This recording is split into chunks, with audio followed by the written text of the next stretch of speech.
जो लोग डायरेक्टली या इनडायरेक्टली प्रधानमंत्री और होम मिनिस्टर की तारीफ करते हैं, मिलने जाते हैं, मैं सीरियसली इस बात को बता रहा हूं, मिलने जाते हैं, उन लोगों का बायकॉट होना चाहिए, वो गद्दार हैं।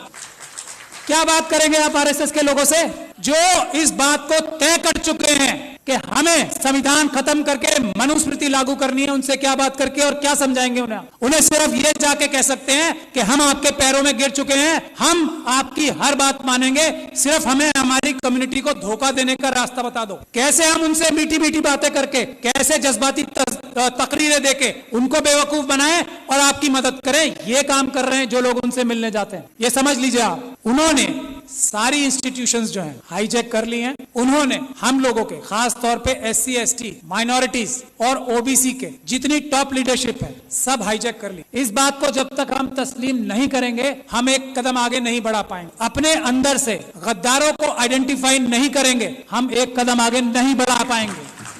सबसे पहला काम है, हम लोग इतने कमजोर नहीं हैं, समझ लीजिए आप, ये गद्दार हैं जो हमारे पैरों में बेड़ियां बांध रहे हैं। आइडेंटिफाई कीजिए उन गद्दारों को जो डायरेक्टली या इनडायरेक्टली ये बोलते हैं कि हेमंत बिस्वा शर्मा एक बहुत अच्छा चीफ मिनिस्टर है। आइडेंटिफाई कीजिए ऐसे लोगों को और उनको पनिश कीजिए, उनका सोशल बाइकआउट कीजिए। ये तो हम आराम से कर सकते हैं। दो रास्ते हैं, कोर्ट का रास्ता है लेकिन सुप्रीम कोर्ट वो रास्ता नहीं है। कोर्ट का रास्ता जब है जब हम बहुत सारे केसेस, रोज ये पूरे देश को लूट के खा रहे हैं आरएसएस और बीजेपी के लोग, हम multiple cases grass root level पे बहुत सारी जगह पे करें, एक एक आइडेंटिफाई करें आरएसएस के कार्यकर्ता को कि कौन स्कूटर पे चलता था और आज मर्सिडीज में चल रहा है, उसको आइडेंटिफाई करें, उसके खिलाफ करप्शन के केसेस करें। ये एक काम करना होगा हमें। दूसरा, अगर हम पीसफुल प्रोटेस्ट करके जेलों में जाने के लिए तैयार नहीं है तो ये सब बातें बेकार हैं। अगर हम लाठी खाकर जेलों में जाने को तैयार नहीं है, अगर हम गोली खाकर जेलों में जाने को तैयार नहीं है तो ये सब चीजें बेकार हैं। ये चाहते हैं कि ये हम करते रहें और वो जो काम कर रहे हैं वो करते रहें। तो पहला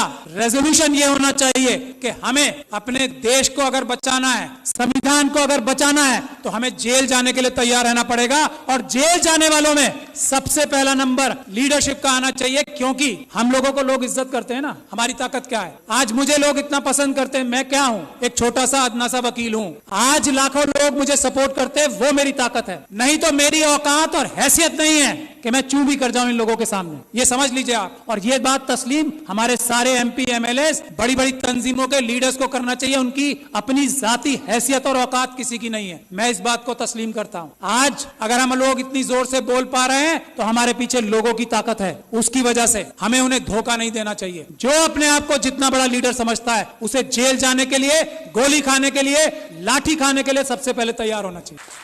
आज और जो ऐसा नहीं करता, जो इसके लिए बहानेबाजी करता है, मसलियत बताता है कि ये मसलियतन जो है ना, लफ्ज बोलने वाला गद्दार है। मसलियतन ये नहीं बोलेंगे कि मैं जेल जा रहा हूं। मसलियतन हमें प्रोटेस्ट नहीं करना चाहिए। गद्दार, बेईमान, ये हमें बोलना पड़ेगा खुल के। एक बात। दूसरी बात, ये हमारा सबसे पहला इशू आर्टिकल 1 होना चाहिए कॉन्स्टिट्यूशन का। आर्टिकल 1 क्या है? भारत की जो सीमाएं है ना उसको अक्षुण्ण रखना। चाइना 2000 किलोमीटर हमारी जगह खा गया है। हम किसी और मुद्दे पे बात नहीं करेंगे। दो मुद्दे हमारे शुरुआत के होने चाहिए और हमें होम मिनिस्टर का, हमें प्राइम मिनिस्टर का घेराव इस बात पे करना चाहिए कि चाइना से हमारे देश की सेना अपनी जमीन वापस लेने के लिए बेकरार है। तुम डरपोक हो जो उन्हें रोक रहे हो, इसके लिए हमें प्राइम मिनिस्टर का घेराव करना चाहिए। ये आर्टिकल 1 है, इसके लिए करें और आगे जाके गोली खाएं। इसके बाद क्या? 2000 किलोमीटर हमारी, जिसको अलग अलग जबानों से हम कहते हैं, कोई भारत माता कहता है, हम भारत देश कहते हैं, उसमें से 2000 किलोमीटर कोई ले गया और हम यहां बैठ के डिस्कशन करेंगे? नहीं। या तो प्रधानमंत्री इस्तीफा देंगे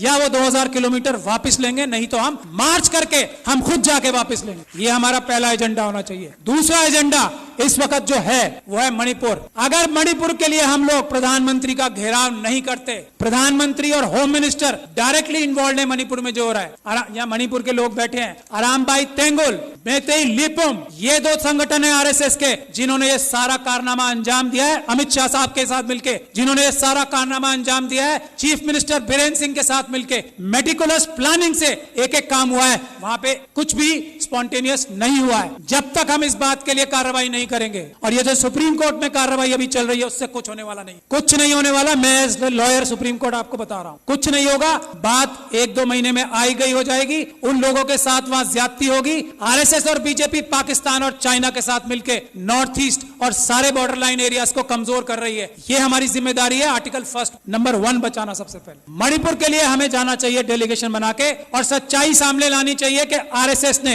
अमित शाह साहब ने और चीफ मिनिस्टर ऑफ मणिपुर ने ये प्लानिंग करके अपने कार्डर्स से कराया है। कोई मैती समाज ने नहीं किया है, उनके कार्डर्स ने किया है। गुड़गांव में और नूह में उनके कार्डर्स ने सब किया है। गुजरात में उनके कार्डर्स ने सब कुछ किया है। और दिल्ली के दंगों में हमने ये एस्टैब्लिश कर दिया है कि आम आदमियों ने कुछ नहीं किया, उनके कार्डर्स और उनके भ्रष्ट पुलिस अधिकारियों ने ये सब काम किया है। यही हमें करना पड़ेगा। मणिपुर के लिए प्लान बनाइए कि हम लोग वहां जाएं और एक्सपोज करें कि मणिपुर में क्या हो रहा है, क्या हो रहा था और क्या हो रहा है अब। और उसमें अमित शाह साहब सबसे बड़े चाणक्य हैं। उनको अरेस्ट कराने के लिए जब तक हम कोई कार्रवाई नहीं कर पाते, मणिपुर का कुछ भला नहीं हो सकता। मैं ये बात दावे और गारंटी से कह रहा हूं। He is the main mastermind, mister Amit Shah.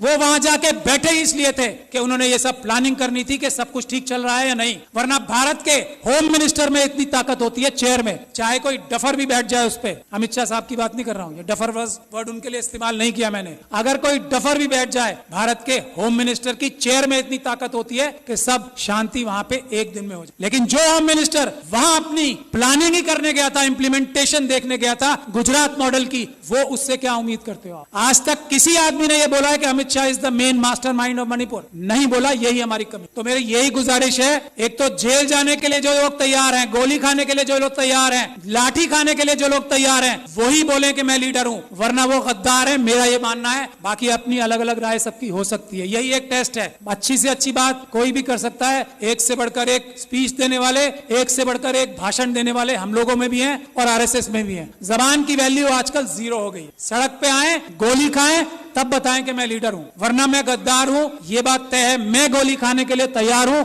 आज इसी वक्त से। और जब आप लोग दावत देंगे कि गोली खाने के लिए सबसे आगे मैं रहूंगा, मैं ये गारंटी दे रहा हूं अपनी तरफ से। और मैं ये उम्मीद करता हूं कि इस हॉल में बैठा हर एक इंसान जो अपने आप को लीडर कहना चाहता है, वो गोली खाने के लिए, इस वक्त देश बचाना है तो गोली खाने के लिए तैयार रहना पड़ेगा। अमित शाह साहब को मणिपुर के लिए अरेस्ट कराना जरूरी है। इसके लिए हमें कार्रवाई करनी पड़ेगी। मेरी जहां भी सर्विसेज आपको दरकार होंगी, मैं वॉलंटियर करता हूं अपने